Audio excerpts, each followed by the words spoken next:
What's up, ladies and gentlemen? Good morning. It is June 30th. It's the last day of the month. It's my father's birthday. Happy birthday, Pop.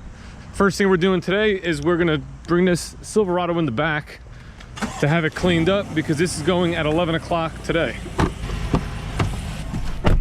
I also sold that 2019 Toyota Camry that we got in on trade not long ago, that blue one. The blue one that I was supposed to make a video on but didn't have a chance to do yet.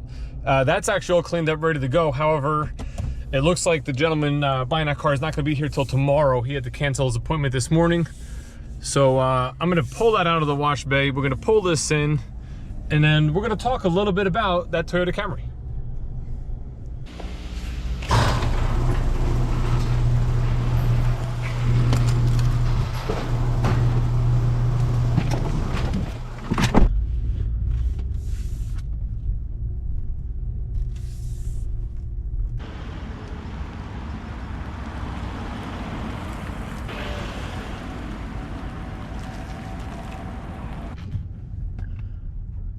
I'm actually going to sell this Toyota for the next couple minutes because, you know, it is a nice car, and Toyota obviously has a great reputation. We all know that. The Toyota Camry is probably one of the best selling cars, if not the best, you know, second to maybe the Honda Accord is first right now. You know, it's like Accord and Camry have always battled for that spot.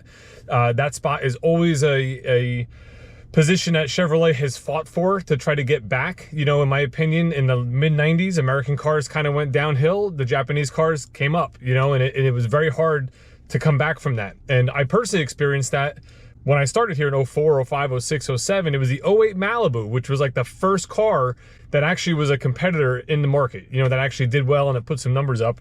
Our Chevy Cruze was also another car that put some numbers up against the Corolla and the Civic. But enough about that. You know, my first impressions of this car, the car looks great. You know, it's definitely a little sportier looking than our Malibu, a little more bold as far as design. Even if you look into like our Malibu RS, which is a little more traditional styling, but yet has that sporty kind of flair to it. But this car in the blue looks fantastic. Seems to have all the cool stuff on the outside. So you got, like, you know, the quad tip exhaust, dual exhaust in the back. You have the spoiler on the trunk lid, which looks nice. I even like the way that they matched the sunroof to the rest of the roof. So the parts of the panel that are not glass are actually black to give it a sporty look as well. So, you know, the car looks great with the wheels on it that it has, and, you know, on the outside with this color, it just really pops. I think it looks great. Now for the interior, you know, it's laid out very nice. It is a sporty, definitely a sporty type of feel. There's a lot of different design elements and sort of little features of silver trim and you know, fake looking carbon fiber type trim. You know, throughout. It is, again, it's a sporty layout, and they do use some soft touch materials, which, you know, one of the things people get in cars and everyone's like, well, it's all plastic and it's plastic and there's plastic everywhere. But like, what car doesn't have plastic dash panels and stuff like that? And how often really do you touch this sort of stuff to see that it's soft? You know, it's nicer, yes. One thing I'll say is this whole thing sort of moves up and down. You know, same with the door panel. I noticed, you know, it's just the whole thing kind of just easily moves around. And it doesn't rattle when you drive it, because I did take this for a ride earlier to go to the gas station. But, you know, it's a car, right? It's like most cars are. Oh, look at this guy's pulling through while I'm doing my filming here. Let me get out of his way. The one problem you have when you have a more empty lot is everyone just drives through the lot, through all these little holes. So when you don't have cars parked in all these spots, cars and trucks just kind of, they intermingle their way throughout the lot and just kind of make their own little roads, but that's okay. Anyway, back to the story. We were talking about the Toyota. While we're in reverse, the backup camera. I got to tell you this, I'm not that impressed with. You know, it just looks, it's not high definition, which now a lot of the Chevys went to HD, which is nice. This is really like sort of a fisheye lens. The bird's eye view, I mean, it does the job. It's just, I feel like the Chevy cameras are definitely better than this. Just as far as, you don't get that distorted, blurry fisheye type look unless you select that particular camera lens. Now maybe I'm doing something incorrectly here, because actually that's a wider angle there. But I feel like they could have done a little bit better with the camera, maybe HD, and maybe the 2020s are HD now. I really don't know. Overall, controls are laid out very well. You know, everything's very easy to use. You have a home button, brings you to like your nav radio screen.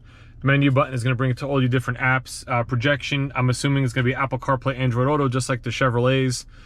Climate control, you have dual zone, fan speed, you know, again, very, very easy to use, very easy to operate. This still has a CD player here, which most Chevrolet vehicles do not.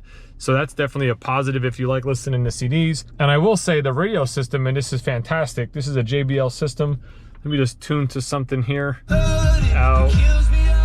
I noticed is the bass really bounces in this. It really pumps. It's Tuesday morning and you're hanging with me, Alex D on Pop. You know, so I mean, everything here, again, it's pretty much self-explanatory as you go through the different buttons. You have some active safety feature buttons here. You have your phone, Bluetooth, volume, all that sort of stuff here. So, you know, everything's laid out pretty nice. It's very easy to kind of figure your way around the vehicle and around the interior as you're in it for the first time, which pretty much I am. There is one thing I have a question for anyone who knows Toyota out there. Obviously, we have Eco, Normal, Sport mode. You have Hold. Now, I've never seen what this hold is. I'm assuming it's holding the vehicle. So what I've noticed, if I go to drive, it's gonna tell me to buckle my seatbelt in a second, so I'm gonna do that anyway. You press hold, these little lights light up, and then what I've noticed is as you drive away, let's say I was to stop at a red light or a stop sign or something like that, I could take my foot off the brake and I don't have to hold the vehicle. This lights up and you know, basically the vehicle kind of just stays put. Is that what that's designed to do? Is that designed to just have you not have to hold the brake while you're at a red light or anything like that? And then if you go to accelerate, as soon as you hit the pedal to go, you're back off and running. You stop again, and it holds it again. So that's actually, it's a pretty cool feature. My question to you is, do you use that? Is that something that people use on a regular basis when driving a Toyota? I'm basically getting everything ready for my next delivery, which is 11:30, so it's in a couple minutes. I got my privacy form, I got my OnStar enrollment form, I got my customer acknowledgement form for the warranties. These aren't blank, they have stuff on them. I got my Costco member extra $1,000 rebate form, got all my trade stuff, tags, everything's filled out, ready to go. So when this gentleman comes in, we'll get the trade miles, get all this paperwork signed, and have him go into finance, sign everything there, and then you know, show him how his truck works. He'll be on the road, and then around 12:30 or so, I'll have the rest of the day to try to sell some cars. Since it's the last day of the month, we're trying to get these last minute deals put together. I have a 3:30 appointment on this Traverse Premier. I want to bring it in the back just to have him kind of clean it off because it's parked under these pine trees and it looks pretty disgusting right now. But all that can be cleaned off. Didn't have a chance to be this. We dropped off the Traverse. We're now in the Silverado. We're pulling that up front. As you can see, I am masked up while in this Silverado because, listen, we're taking things seriously. This car has been completely sanitized and it's, you know, it's ready to go for the customer. I'm not wearing gloves, which I'll probably hear comments about not wearing gloves, but I sanitize my hands and clean them throughout the day. And I make sure I wear my mask as I pull this vehicle up. And at that point, you know, it's ready to go for the customer. It's ready to go. We've had 0 issues thus far, and hopefully we keep it that way. Yeah, once you get the title, we'll just buy the vehicle from you then. All right, I'll let them know. All right, bye-bye.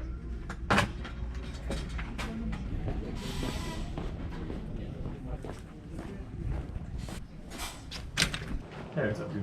Listen, I gotta go pick up my customer. Okay. All right, because he's not trading his truck in anymore, so I gotta leave now, but I gotta find out if Mike will still do the delivery right now. What just happened was I have a customer who can't find their title for their trade-in. Now, we weren't actually using the trade-in as part of a trade-in. We were just gonna buy it. He was taking all the equity back. So let's say you have a trade, it's worth $10,000, you don't have a payoff, you can take that money back. You don't have to put it towards the purchase of the new car, or in this case, the lease of the new Silverado. So I'm gonna go pick him up and bring him here, and then we'll get him signed up, and then we're gonna do a WIO form, which is basically gonna tell him that in the future, 2 weeks or so, when he gets a new title, we'll at that point buy the vehicle from him and go from there. How you make it out? Could be a spot. I'll have to pay you on the side. No, I don't know about you. Oh, it is. Can I pick you up for 130? Okay, we're deducting $13,000. That's okay. Off. I'll be out front like, you know, 120, 125, something like that. So you're saving about $1,100. Yeah, I have no one else to do it, so I'll just I'll jump in the car and just come get you. All right, bye. $92.52. We're actually estimating registration not $400, but $350. Yeah, that would be 130. I'm gonna do it. Yeah.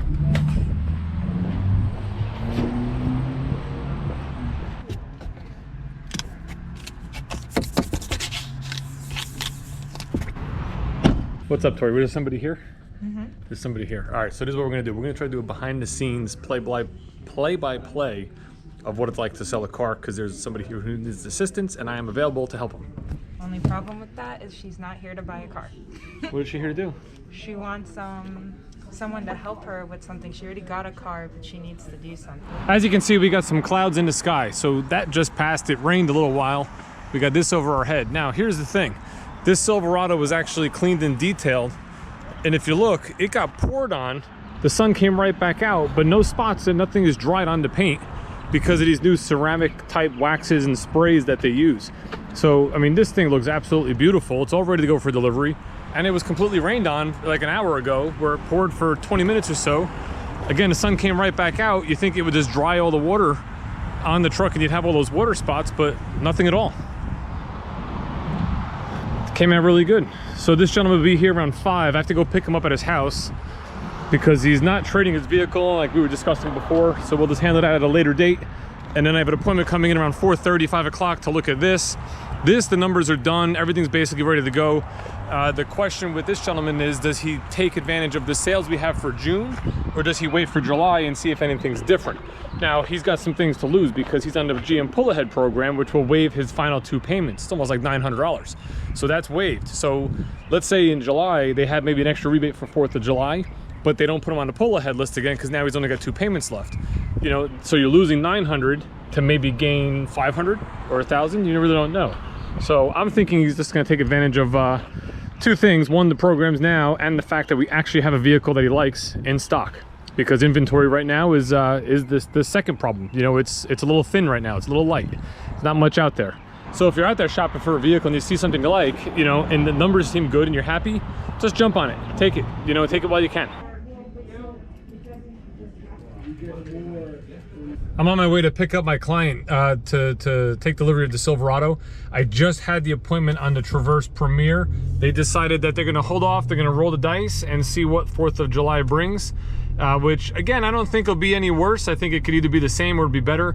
I'm just really hoping that they don't lose their pull-ahead lease pull-ahead program, because that's saving them like $900 right now, and hopefully that'll be the first deal for the month of July. Now, I think for the month of July, what I want to start doing is make a video each month at the end of the month of all the cars that I sold. So I want to try to, I got to write it down somewhere, or try to get you know, the mindset to take a picture of the car before it's delivered every time, you know, before I deliver a car. I can't get the words out. You know, take a picture of the car before I deliver the car each time. So at the end of the month, I can be like, yeah, I sold, you know, 21 cars, 22 cars, 10 cars, 6 cars, whatever it is. I'm gonna be honest and truthful with you, and show you a picture of each car after they've been detailed. So I'm gonna have to write that down so I don't forget. We're done for the day. We did everything we had to do. We got the cars on the road. I got 2 cars getting signed for tomorrow, which is Wednesday. I think that's about it.